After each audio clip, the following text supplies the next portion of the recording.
جملہ دہرا رہا تھا، میں وہ جملے پڑھے. عباس کہہ رہے تھے اشہد ان لا الہ الا اللہ، اشہد ان محمد رسول اللہ، اشہد ان علی ولی اللہ. اگلی سطر سننا جو غازی کے نوکر بیٹھے. بی بی کہتی عباس نے دنیا میں آتے کہا اشہد ان حسین و امامی، میں گواہی دیتا ہوں حسین میرا امام ہے. علی نے مانگا تھا بیٹیوں کے پردے کی خاطر.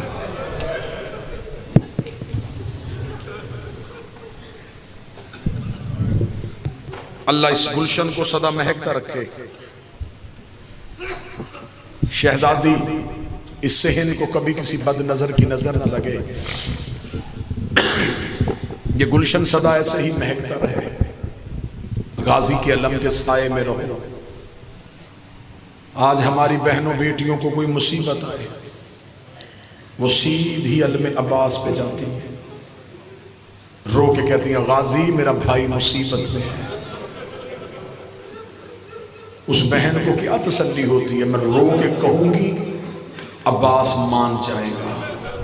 سر پہ قرآن رکھ کے بتاؤ ہماری بہنوں کو عباس پہ اتنا مان ہے، عباس کی اپنی بہنوں کو عباس پہ اتنا مان. آقا زادی تمہاری ہائے قبول کرے، محمد کی بیٹیاں تمہارا رونا قبول کرے. 2 سطریں پڑھوں گا مصیبت کی.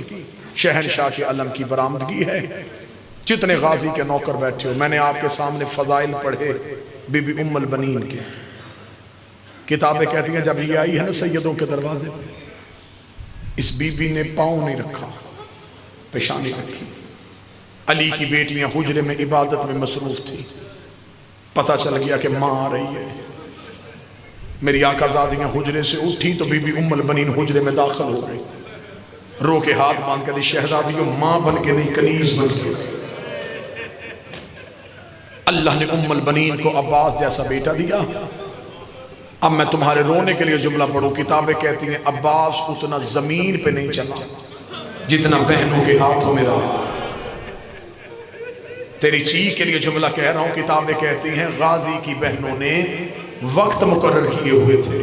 ظہر تک عباس میں اٹھاؤں گی، مغرب تک کلثوم تو اٹھائے گئے. اتنا عباس ہاتھوں میں رہے کہ جب چلنے کے قابل ہو گئے نا عباس تو ایک دن اپنی ماں کی حویلی میں آئی. بی بی ام البنین کی آواز غازی کہاں سے آیا؟ عباس کی آواز اماں بہنوں کے گھر سے. بس یہ آخری بار بہن کہا عباس نے. غازی کی ماں کو جلال آ گیا. جلال میں آ کر میرے سامنے کھڑا ہو کس کو بہن کہا ہے؟ عباس کہتا اماں زینب بہن، اماں کلثوم بہن. بی بی رو کے کہتی غازی پہلے تو بچہ تھا میں نے تجھے نہیں روکا. عباس اب تو جوان ہو رہا ہے، میں تجھے آج بتاؤں وہ تیری بہنیں نہیں وہ تیری آقا زادیاں ہیں. عباس وہ تیری آقا زادیاں ہیں، تو ہے کنیز کا بیٹا، وہ ہے بطول کی بیٹیاں. اتنا جملہ کہنا تھا. غازی قدموں پہ ہاتھ رکھ کے مجھے پہلے کیوں نہیں بتایا میں کنیز کا بیٹا ہوں؟ ہاں عباس تو کنیز کا بیٹا. پھر زندگی گزر گئی. غازی نے زینب کو بہن نہیں کہا. حسرت رہی علی کی بیٹی کی کہ عباس بہن کہے. جب بھی بی بی کہتی ہے عباس مجھے بہن کہہ رہو، کہتا کیسے کہوں، میری ماں کا حکم ہے. اتنی وفا کی ہے بی بی ام البنین نے.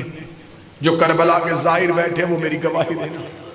آج بھی مولا عباس کی زری پہ جائیں نا جی، دائیں ہاتھ ایک دروازہ ہے، اسے کہتے ہیں باب ام البنین.